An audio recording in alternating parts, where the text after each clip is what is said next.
Үлкеннің жолын кеспе. Бірде Әзіретәлі жолда келе жатқан бір шалдың алдынан менсінбей кесіп өтіпті. Оны көрген Мұхаммед пайғамбар Әлиден: «Әли, қарттың алдын неге кестің?» деп сұрайды. Ол кісі мұсылман болмаған соң ондай құрметке лайық көрмедім дейді. Пайғамбар: «Әли, есіңде болсын, үлкен кісіге құрметі жоқ адамды ұлық Алла да сүймейді. Ол мұсылман болмаса да, сақалының ақтығы сенің бәсіңнен артық болуы әбден мүмкін. Барып одан кешірім сұра» дейді. Әли қайтып келіп, қариядан кешірім сұрайды. Ол: «Неге кешірім сұрайсың?» деп қайран қалады.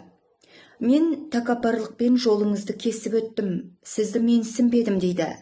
Сол кезде қария Қызыр бабаға айналып: «Әли, мен сені сынап едім. Егер артыңа қайырылмай кете бергеніңде, тәкаппарлық сені тозаққа түсірер еді» дейді. Әлидің өзін жеңе білетін батырлығына риза болған Қызыр баба оған батасын береді. Әли бір апаттан аман қалғанына шүкірлік айтып, пайғамбарға келеді.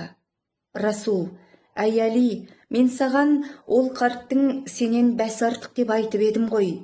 Бұдан былай үлкеннің алдын кеспе» дейді. Пайғамбардың бұл сөзі қауымға тез таралып, келе-келе көркем сүндеттердің бірі болып бекіпті. Салт дәстүр сөйлейді кітабы 109 бет. Оқыған Камисхан Жанбота.